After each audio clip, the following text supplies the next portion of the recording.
नमस्कार दोस्तों। आज हम लोग देखेंगे Govind Ballabh Pant university of agriculture and technology के बारे में। कहने का मतलब है GB Pant university of agriculture and technology के बारे में हम देखेंगे। चलिए हम आगे बढ़ते हैं। तो यहाँ पे आप देख सकते हैं इस यूनिवर्सिटी में ये सारे कॉलेजेज हैं। College of agree business management, college of agriculture, college of basic sciences and humanities, college of fisheries, college of home science, college of technology, college of veterinary and animal sciences, college of post graduate studies. तो इस university के इन सारे colleges में से सबसे अच्छा placement जो है वो कॉलेज ऑफ एग्रीकल्चर का है। कहने का मतलब है इस कॉलेज ऑफ एग्रीकल्चर में जो भी कोर्सेज की पढ़ाई की जाती हैं उन सारे कोर्सेज का प्लेसमेंट सबसे बेहतर है अगर हम बाकी सारे कॉलेज में पढ़ाई की जाने वाली कोर्सेज का मुकाबला में देखें तो कॉलेज ऑफ एग्रीकल्चर कहने का मतलब है हमारा कॉलेज ऑफ एग्रीकल्चर में बेसिकली 11 डिपार्टमेंट्स हैं और ये जो डिपार्टमेंट है उनका नाम यहाँ पे दिया हुआ है, ठीक है। और कौन कौन से कोर्सेज हैं, ये सारे कोर्सेज हैं, ठीक है। तो कॉलेज ऑफ एग्रीकल्चर का सबसे अच्छा प्लेसमेंट है। कहने का मतलब क्या है, इन सारे कोर्सेज का सबसे अच्छा प्लेसमेंट है इस यूनिवर्सिटी में, या कहें कि हम इन सारे डिपार्टमेंट का। तो चलिए हम देखते हैं और सबसे पहले हम इनका प्लेसमेंट देख लेते हैं। और सबसे पहले हम देखेंगे कॉलेज ऑफ एग्रीकल्चर का प्लेसमेंट जिसका सबसे अच्छा प्लेसमेंट है। उसके बाद हम ओवरऑल प्लेसमेंट देखेंगे। कहने का मतलब है इन सारे कॉलेजेज में जो भी कोर्सेज पढ़ाई किए जाते हैं उन सारे कोर्सेज का एक ओवरऑल प्लेसमेंट देखेंगे, जो कि कॉलेज ऑफ एग्रीकल्चर के प्लेसमेंट के रिस्पेक्ट में थोड़ा कम है। तो चलिए हम आगे बढ़ते हैं और कॉलेज ऑफ एग्रीकल्चर का प्लेसमेंट देख लेते हैं। तो यहाँ पे आप देख सकते हैं कॉलेज ऑफ एग्रीकल्चर जो कि इंस्टीट्यूट ने NIRF डेटा 2021 सबमिट किया था। कॉलेज ऑफ एग्रीकल्चर का ये डेटा यहाँ पे आप देख सकते हैं। यहाँ पे देख सकते हैं आप अंडर ग्रेजुएट प्रोग्राम 4 इयर्स का है। जो अंडर ग्रेजुएट प्रोग्राम 4 इयर्स का है इसमें उसका प्लेसमेंट दिया हुआ है। यहाँ पे एकेडमिक ईयर 2017 टू 2018 में 135 स्टूडेंट्स ग्रेजुएट हुए थे। उसमें से 30 स्टूडेंट्स का प्लेसमेंट हुआ था। उनकी एवरेज सैलरी कितनी थी, 5,50,000, दैट इज 5.5 लाख। और 2018 टू 19 वाले एकेडमिक ईयर में 123 स्टूडेंट्स ग्रेजुएट हुए थे। उसमें 65 स्टूडेंट्स प्लेस्ड हुए थे जिनकी एवरेज सैलरी सेम उतनी ही थी, 5.5 लाख, दैट इज 5,50,000। और 2019 टू 20 में 136 स्टूडेंट्स ग्रेजुएट हुए थे। उसमें से 45 स्टूडेंट्स का प्लेसमेंट हुआ था। उनकी एवरेज सैलरी 6 लाख थी, ठीक है। और जो रेस्ट ऑफ द स्टूडेंट्स थे वो हायर स्टडीज के लिए चले गए थे। तो यहाँ पे आप देख सकते हैं, मैं दिखा देता हूँ। यहाँ पे देख सकते हैं जिनका प्लेसमेंट नहीं हुआ था, यहाँ पे देख सकते हैं 135 में 30 स्टूडेंट का प्लेसमेंट हुआ था और बाकी 95 हायर स्टडी के लिए चले गए थे। और उसमें 65 के अलावा जो बच गए वो 55 वो भी हायर स्टडी के लिए चले गए थे। तो सिमिलरली आप यहाँ पे देख सकते हैं पोस्ट ग्रेजुएट का प्लेसमेंट, दैट इज पीजी का प्लेसमेंट हम यहाँ पे देख लेते हैं। PG 2 years program placement and higher studies for previous 3 years. यहाँ पे देख सकते हैं 2017 टू 18 वाले एकेडमिक ईयर में 113 स्टूडेंट्स पोस्ट ग्रेजुएट हुए थे। उनमें से 75 स्टूडेंट्स का प्लेसमेंट हुआ था और उनकी एवरेज सैलरी 6 लाख थी। और rest of the students higher studies के लिए चले गए थे। सिमिलरली 2018 टू 19 वाले एकेडमिक ईयर में 110 स्टूडेंट्स पोस्ट ग्रेजुएट हुए थे। इसमें 17 स्टूडेंट्स का प्लेसमेंट हुआ था और उनकी एवरेज सैलरी 6,50,000 थी, दैट इज 6.5 लाख। और बाकी स्टूडेंट्स जो रेस्ट बच गए वो हायर स्टडीज के लिए चले गए थे। और 2019 टू 20 वाले एकेडमिक ईयर में 111 स्टूडेंट्स पोस्ट ग्रेजुएट हुए थे और उसमें 72 स्टूडेंट्स का प्लेसमेंट हुआ था और उनकी एवरेज सैलरी 7 लाख थी। और rest of the students higher studies के लिए चले गए थे। तो ये रहा मेरा पोस्ट ग्रेजुएट प्रोग्राम जो कि 2 इयर्स का था उनका प्लेसमेंट। और हम लोग देख लेते हैं वैसा पोस्ट ग्रेजुएट प्रोग्राम इस यूनिवर्सिटी में जो कि 3 इयर्स का है, उनका प्लेसमेंट हम देखते हैं। यहाँ पे आप देख सकते हैं 2017 टू 18 वाले एकेडमिक ईयर में 65 स्टूडेंट्स पोस्ट ग्रेजुएट हुए थे।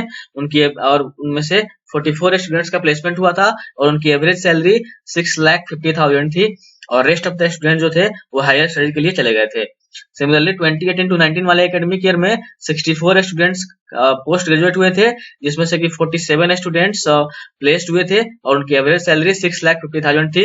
और rest of the students higher studies के लिए चले गए थे। सिमिलरली 2019 टू 20 वाले एकेडमिक ईयर में 65 स्टूडेंट्स का प्लेसमेंट हुआ था। उसमें से 52 स्टूडेंट्स उसमें से 2019 टू सिमिलरली 2019 टू 20 वाले एकेडमिक ईयर में 65 स्टूडेंट्स पोस्ट ग्रेजुएट हुए थे। उसमें से 52 स्टूडेंट्स का प्लेसमेंट हुआ था और उनकी एवरेज सैलरी 6,50,000 थी। और rest of the students higher study के लिए चले गए थे, ठीक है। तो अब चलिए हम देख लेते हैं अभी तो हमने देखा कि बेसिकली इस कॉलेज ऑफ एग्रीकल्चर का प्लेसमेंट जो कि बहुत ही बेहतर है अगर हम इस यूनिवर्सिटी के बाकी सारे कॉलेज के रेस्पेक्ट में देखें तो। ठीक है, तो चलिए हम इस यूनिवर्सिटी का ओवरऑल प्लेसमेंट देख लेते हैं। कहने का मतलब है इस यूनिवर्सिटी में जितने भी सारे कोर्सेज की पढ़ाई की जाती है वो सारे कोर्सेज का ओवरऑल प्लेसमेंट हम देख लेते हैं। तो चलिए हम देखते हैं। यहाँ पे देख सकते हैं आप, सबसे पहले हम देख लेते हैं अंडर ग्रेजुएट प्रोग्राम का प्लेसमेंट। यहाँ पे देख सकते हैं 2017 to 18 वाले एकेडमिक ईयर में 836 स्टूडेंट्स ग्रेजुएट हुए थे, उनमें से 300 स्टूडेंट्स का प्लेसमेंट हुआ था और एवरेज सैलरी 2,25,000 थी और rest of the students higher studies के लिए चले गए थे।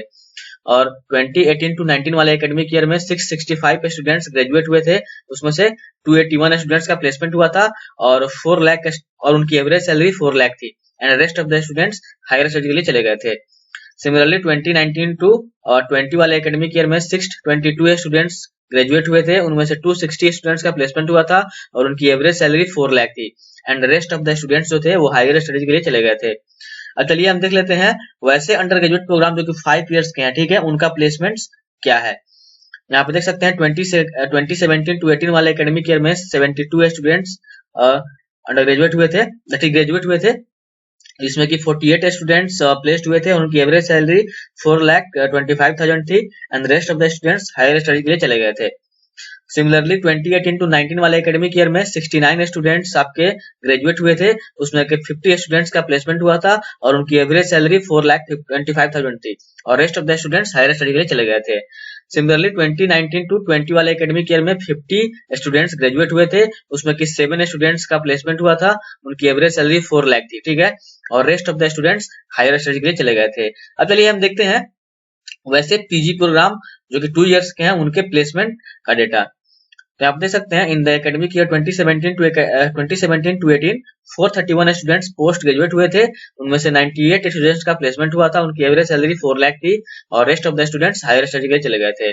सिमिलरली 2018 to 19 वाले एकेडमिक ईयर में 299 स्टूडेंट्स पोस्ट ग्रेजुएट हुए थे, जिसमें कि 89 स्टूडेंट्स का प्लेसमेंट हुआ था, उनकी एवरेज सैलरी 6,50,000 थी and rest of the students higher studies के लिए चले गए थे।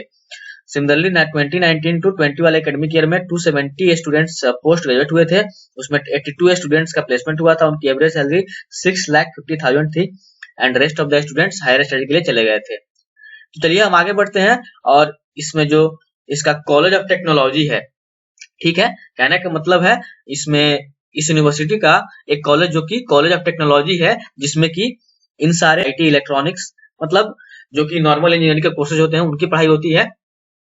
इनमें प्लेसमेंट हम देख लेते हैं।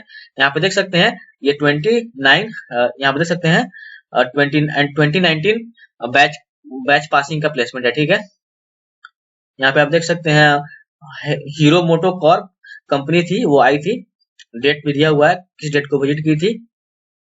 और यहाँ पे देख सकते हैं सीएस के 3 स्टूडेंट्स को ले गई थी, आईटी ब्रांच के 2 स्टूडेंट्स को और electronics and communication engineering department के 2 स्टूडेंट्स को, ठीक है, टोटल 7 स्टूडेंट्स को ले गई थी। और सॉरी ये एनालिटिक्स कोसेंट कंपनी ले गई थी, ठीक है, 7 स्टूडेंट्स को।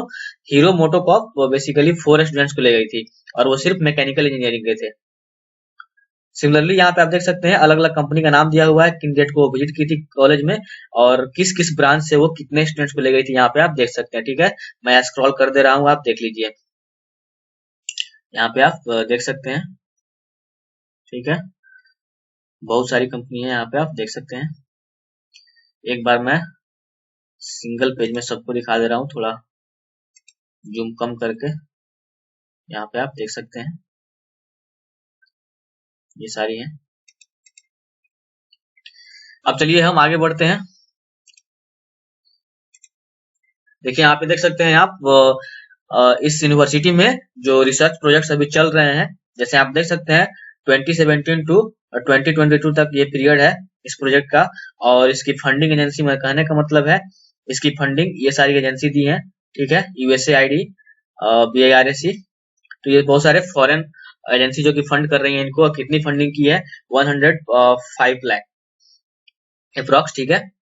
और यहाँ पे देख सकते हैं कोई कोलंबिया की फंडिंग एजेंसी है जो कि एक प्रोजेक्ट है, ये 2 नंबर पे, वो 2008 से 2022 तक का पीरियड है और उनको फंडिंग $50,000 की मिली है, ठीक है।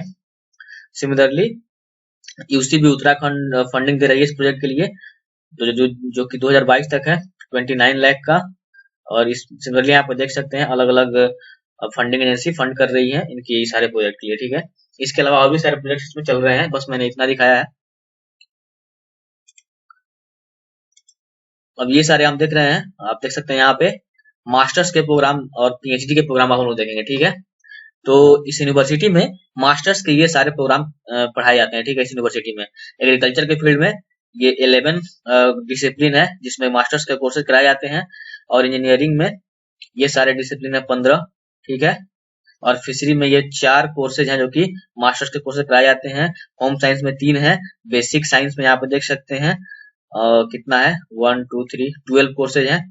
वेटनरी साइंसेज में आपके मास्टर्स के 18 कोर्सेज हैं, यहाँ पे दिए हुए देख सकते हैं।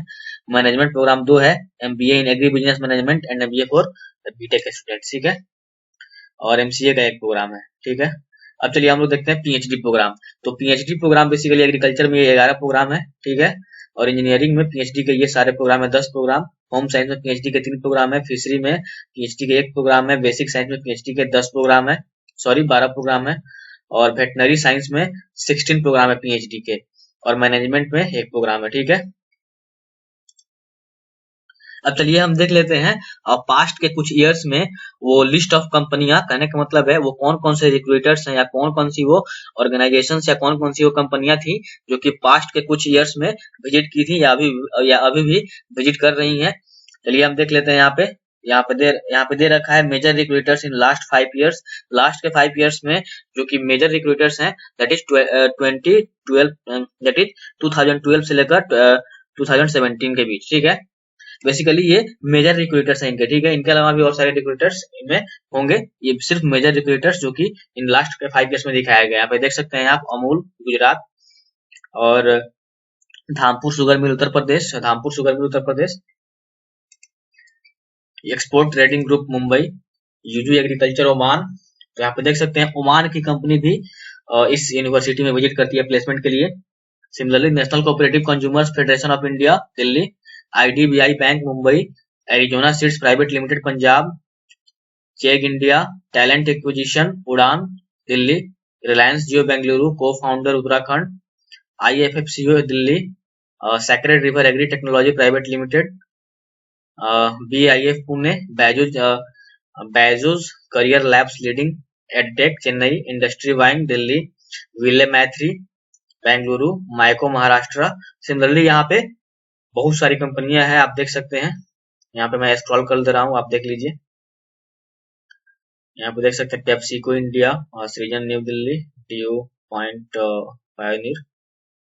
यहाँ पे आप देख सकते हैं PI industries Gurgaon, Shiva group Chennai, national dairy development board Anand, west coast. यहाँ पे देख सकते हैं Reliance general insurance, institute of horticulture technology, mother dairy Noida.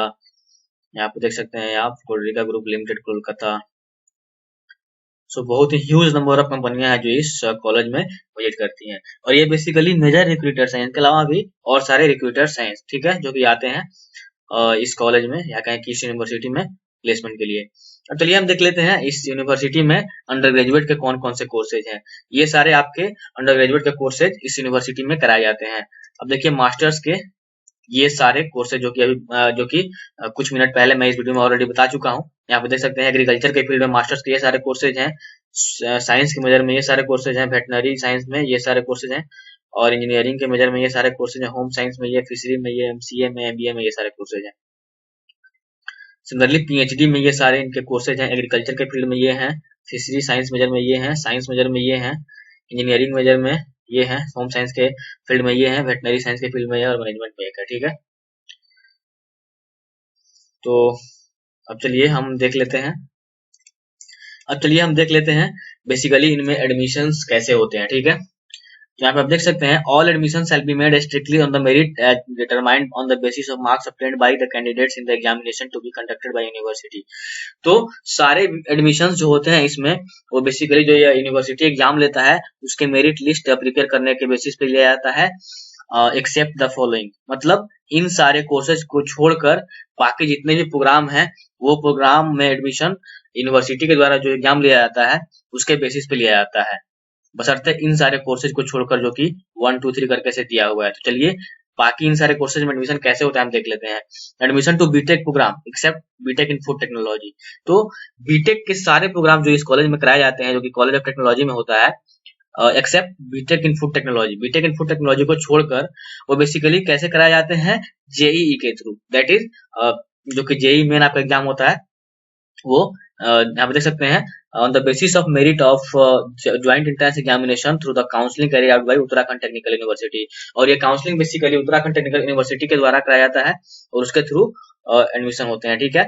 Admission to DBT supporters master program MSc agricultural biotechnology सेलमेट through online counselling from the list of qualified candidates it is from DBT Regional Center of Biotechnology Faridabad which is responsible for conducting graduate aptitude test biotechnology for admission to the above said programs throughout the country। तो इसमें department of biotechnology के courses में admission जो होते हैं वो कौन responsible होता है, basically DBT regional centre for biotechnology Faridabad के थ्रू ये रिस्पॉन्सिबल होता है, ये करवाता है एडमिशन इस कोर्सेज में, और यही बेसिकली एप्टीट्यूड टेस्ट कंडक्ट करवाता है इन सभी डिपार्टमेंट ऑफ बायोटेक्नोलॉजी के प्रोग्राम में, ठीक है। Now admission to PhD program in agronomy and plant pathology for other state candidates shall be made through ICAR। तो यहाँ पे देख सकते हैं एग्रोनॉमी और प्लांट पैथोलॉजी में पीएचडी प्रोग्राम के लिए जो अदर स्टेट के स्टूडेंट्स हैं उनका एडमिशन आईसीआर के थ्रू होता है, आईसीआर एंट्रेंस एग्जाम के through, and candidates belonging to the other states need not apply for Pantnagar entrance examination in the mentioned disciplines of agronomy and plant pathology.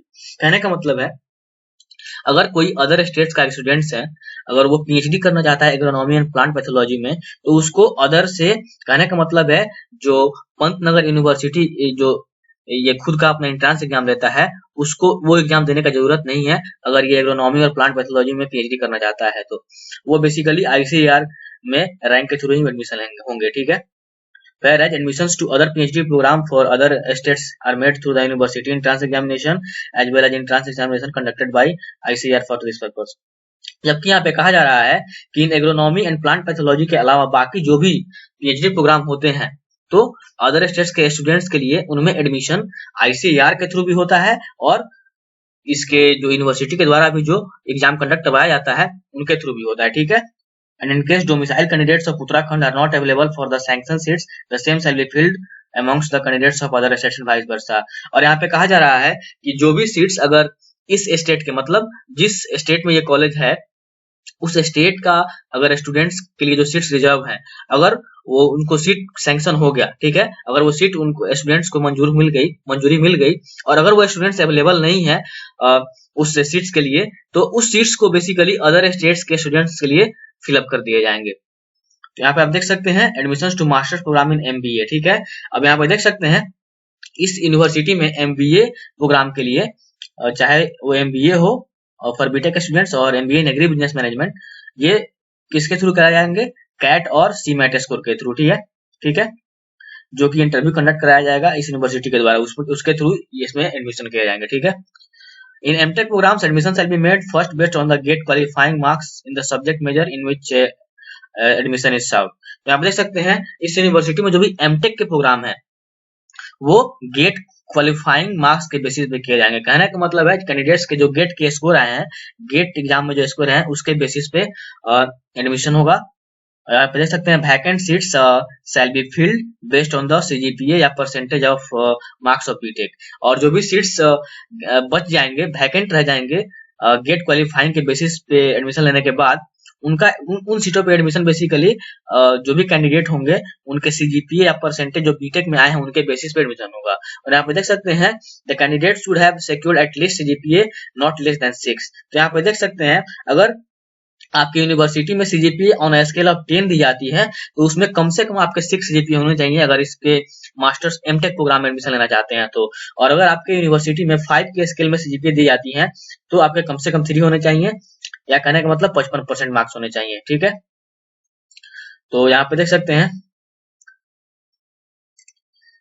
और ये eligibility basically किसके लिए था, MTech programme के लिए, ये बैचलर प्रोग्राम के लिए एलिजिबिलिटी नहीं है, ठीक है। यहाँ पे देख सकते दिया हुआ है The candidate should have at least CGPA not less than 6 by 10, 6 out of 10, 3 out of 5, or 55% marks in the aggregate in case of institution and universities where these skills are not applicable in the bachelor degree. कहने का मतलब है ये bachelor degree के लिए ये eligibility applicable नहीं है, ये सारे एमटेक के लिए हैं, ठीक है। However, admission towards seats for other state candidates in MTech agriculture engineering courses shall be made through entrance exam conducted by ICAR। और जो भी अदर स्टेट के स्टूडेंट्स हैं उनका एमटेक में एडमिशन एग्रीकल्चर इंजीनियरिंग के जो भी डिसिप्लिन है इसमें वो ICAR के थ्रू कराए जाएंगे। And in case domicile candidates of Uttarakhand are not available for the sanction seats, and suppose अगर मान लीजिए उत्तराखंड के ही स्टूडेंट्स को कोई सीट सैंक्शन हो गई है और अगर वो अवेलेबल नहीं है उसमें एडमिशन लेने के लिए, तो वो जो वैकेंट सीट होगी वो अदर स्टेट्स के स्टूडेंट्स के लिए फिल कराई जाएंगी, ठीक है। यहाँ पे आप देख सकते हैं MCA प्रोग्राम में एडमिशन जो होंगे वो बेसिकली इस यूनिवर्सिटी के द्वारा एक सेपरेट एग्जाम लिया जाता है, उसके थ्रू इस यूनिवर्सिटी में MCA कोर्सेज में एडमिशन लिए जाते हैं। In case candidate wants to appear for other master program in addition to MCA, he or she has to fill separate application form, ठीक है। तो यहाँ पे आप देख सकते हैं सारे एलिजिबिलिटी क्राइटेरिया था जो कि इस यूनिवर्सिटी के अलग अलग कोर्सेज में एडमिशन के लिए था। अब चलिए हम देख लेते हैं बेसिकली इनके अलग अलग कोर्सेज में एडमिशन के लिए क्या मिनिमम क्वालिफिकेशन होने चाहिए, ठीक है। यहाँ पे आप देख सकते हैं BSc एग्रीकल्चर के लिए आपके क्या होने चाहिए, इंटरमीडिएट होने चाहिए, या तो आप इंटरमीडिएट दैट इज 10+2 आपके एग्रीकल्चर से किए होने चाहिए, या आपका सब्जेक्ट साइंस होना चाहिए और उसमें मैथ होना चाहिए, साइंस के साथ आपका मैथ सब्जेक्ट होना चाहिए या बायोलॉजी होना चाहिए, ठीक है। तो या तो आप PCM है तो भी एडमिशन ले सकते हैं, या अगर आप PCB से किए हैं इंटरमीडिएट तो भी कर सकते हैं, या एग्रीकल्चर से किए हैं इंटरमीडिएट तो भी आप कर सकते हैं एडमिशन BSc एग्रीकल्चर में। BSc फॉरेस्ट्री में आपका देख सकते हैं या तो आप 10+2 दैट इज इंटरमीडिएट आप एग्रीकल्चर से होने चाहिए, या तो आप साइंस से होने चाहिए जिसमें कि आपका सब्जेक्ट या तो PCM हो या PCB हो या उसके इक्विवेलेंट कोई भी हो, ठीक है। सिमिलरली BSc इन होम साइंस में आपके इंटरमीडिएट साइंस से होने चाहिए, या तो उसमें PCM हो या PCB तो भी चलेगा।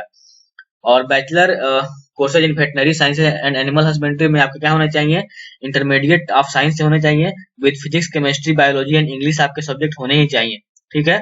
और आपके मिनिमम 50% मार्क्स होने चाहिए जनरल कैटेगरी के लिए और 40% मार्क्स आपके रिजर्व कैटेगरी के लिए दैट इज OBC या SC NST के लिए, ठीक है। यहाँ पे देख सकते हैं, और ये एग्रीगेट मात्र फिजिक्स केमिस्ट्री बायोलॉजी और इंग्लिश के मिलाकर इतना होने चाहिए 50% जनरल के लिए और 40% SC NST के लिए। मात्र ये फिजिक्स केमिस्ट्री बायोलॉजी और इंग्लिश को मिलाकर परसेंटेज काउंट किए जाएंगे, ठीक है। इसमें आप हिंदी जो बच्चे लेते हैं वो आप इंक्लूड इसमें नहीं कर सकते हैं। अब बैचलर इन फिशरी साइंसेज के लिए आपके इंटरमीडिएट साइंस से होने चाहिए विद बायोलॉजी, ठीक है। कहने का मतलब PCB होने चाहिए या आपके एग्रीकल्चर से आप इंटरमीडिएट किए होने चाहिए, ठीक है। Similarly bachelor of science in horticulture, ठीक है। इसमें आप या तो हो सकता है आप अगर आप इंटरमीडिएट किए हैं एग्रीकल्चर से, या आप साइंस किए हैं, या आप साइंस से इंटरमीडिएट किए हैं जिसमें कि आपका सब्जेक्ट या तो मैथ होना चाहिए या बायोलॉजी होना चाहिए दैट इज PCM या PCB तो भी हो जाएगा, कोई दिक्कत नहीं है। BSc इन फूड टेक्नोलॉजी या तो आप इंटरमीडिएट होना चाहिए एग्रीकल्चर में, या आप 10+2 आप साइंस सब्जेक्ट से किए होने चाहिए, या तो मैथ या बायोलॉजी से दैट इज PCM या PCB। अब आप देख सकते हैं BTech in agriculture engineering, civil computer engineering, electrical engineering, electronics and communication engineering, mechanical engineering, production engineering, information technology engineering, biotechnology, इन सारे कोर्सेज में एडमिशन होने के लिए क्या होना चाहिए, आपके 10+2 आप पास होने चाहिए, ठीक है, विद फिजिक्स एंड मैथमेटिक्स, ठीक है, ये आपके होने चाहिए। And any one of the optional subject like chemistry और बायोटेक्नोलॉजी या कंप्यूटर साइंस या बायोलॉजी होने चाहिए, ठीक है। तो ये हो गए आपके बैचलर के कोर्सेज के लिए एलिजिबिलिटी क्या होना चाहिए, क्वालिफिकेशन। और यहाँ पे देख सकते हैं आप जो भी ड्यूरेशन है अलग अलग कोर्सेज के यहाँ पे दिया हुआ है, ठीक है। जैसे BSc एग्रीकल्चर या बैचलर इन फिशरी साइंसेज या बीटेक के कोर्सेज में, या BSc इन होम साइंस में, या BSc इन फूड टेक्नोलॉजी में, ये 8 सेमेस्टर का कोर्स है दैट इज 4 इयर्स का है, ठीक है। और बीटेक फॉर डिप्लोमा होल्डर्स ये 3 इयर्स का है, ठीक है। और यहाँ पे आप देख सकते हैं bachelor in veterinary sciences and animal husbandry ये 5 इयर्स का कोर्स है। सिमिलरली यहाँ पे अलग अलग कोर्स का ड्यूरेशन दिया आप देख सकते हैं। और देखिए यहाँ पे देख सकते हैं किस एंट्रेंस एग्जाम के थ्रू यहाँ पे एडमिशन होता है। Admissions to various undergraduate and postgraduate program are made through the entrance examination conducted by university. तो इस यूनिवर्सिटी के जो भी अंडर ग्रेजुएट या पोस्ट ग्रेजुएट प्रोग्राम है उसमें एडमिशन इस यूनिवर्सिटी के द्वारा जो एंट्रेंस एग्जाम कंडक्ट करवाया जाता है उसके थ्रू होता है, ठीक है। And for admissions to various BTech program the candidates are required to appear in AIEEE which is conducted by CBSE, ठीक है। और इस यूनिवर्सिटी में जो बीटेक के प्रोग्राम है, बीटेक वाले प्रोग्राम है, कहने का मतलब है ये सारे प्रोग्राम, ये 8 नंबर में जो दिया हुआ है एग्रीकल्चर इंजीनियरिंग बीटेक में, सिविल, कंप्यूटर, सारे, ठीक है। तो इन सारे कोर्सेज में एडमिशन के लिए बेसिकली जो AIEEE एग्जाम होता है, जो कि अभी NTA ले रहा है, ठीक है, नेशनल टेस्टिंग एजेंसी एग्जाम जो अभी ले रहा है, ठीक है, जो कि बहुत पहले AIEEE करके इसका नाम था, बाद में फिर JEE हुआ, ठीक है। तो इस एग्जाम के थ्रू इसमें एडमिशन होंगे, ठीक है। And entrance examination for admission to master program in biotechnology is conducted by JNU, ठीक है। और जो मास्टर्स प्रोग्राम बायोटेक्नोलॉजी में है उसमें एडमिशन के लिए बेसिकली वो JNU के द्वारा कंडक्ट किया जाता है, ठीक है। अगर admission to various MTech program is made through GATE, और जो भी एमटेक प्रोग्राम है उनमें एडमिशन के लिए गेट के थ्रू किया जाता है, एडमिशन गेट एसोर के through. And for the candidates other than Uttarakhand entrance exam is conducted bye ICAR and PCI, ठीक है। और वैसे स्टूडेंट्स जो कि इस उत्तराखंड स्टेट से अदर स्टेट्स के, अगर वो चाहते हैं इस यूनिवर्सिटी के कोर्स में एडमिशन लेना, तो वो ICAR के थ्रू ले सकते हैं, या BCI के थ्रू जो एग्जाम लिया जाएगा, that is veterinary council of India के द्वारा, उससे आप ले सकते हैं। और यहाँ पे देख सकते हैं जो भी रिजर्वेशन यहाँ पे क्या है, OBC के लिए 14% है, शेड्यूल कास्ट के लिए 19% है, और शेड्यूल ट्राइब के लिए 4% है। सिमिलरली यहाँ पे अलग अलग तरह के रिजर्वेशन दिए गए हैं, आप यहाँ पे देख सकते हैं। यहाँ पे आप देख सकते हैं all the sanction seats in UG and PG programs except BSc in Food Technology and MCA and PhD in Management shall be allotted to bona fide residents of Uttarakhand। तो यहाँ पे आप देख सकते हैं, और जो भी सैंक्शन सीट्स हैं अंडर ग्रेजुएट और पोस्ट ग्रेजुएट प्रोग्राम में BSc in Food Technology को छोड़कर और MCA and PhD in Management को छोड़कर वो सिर्फ और सिर्फ इस उत्तराखंड स्टेट्स के बोनाफाइड रेजिस्टेंस को ही अलॉट किए जाएंगे, ठीक है। Over and above the sanction seats, ठीक है, 30% of sanction seats are allotted to ICAR and 15% of sanction seats are allotted to BCI at undergraduate level. तो यहाँ आप देख सकते हैं जो भी सैंक्शन सीट्स होंगी, ठीक है, उसका 30% जो होगा वो ICAR के थ्रू अलॉट होगा, ठीक है, एंड 50% जो होगा वो BCI को अलॉट किया जाएगा एट UG लेवल। और किस कोर्स को छोड़कर UG लेवल में सारे कोर्सेज में होंगे except BSc in food technology या बीटेक प्रोग्राम को छोड़कर। सिमिलरली जो भी अदर एलिजिबिलिटी क्राइटेरिया यहाँ पे आप देख सकते हैं, यहाँ पे दिया हुआ है, ठीक है, यहाँ पे आप देख सकते हैं।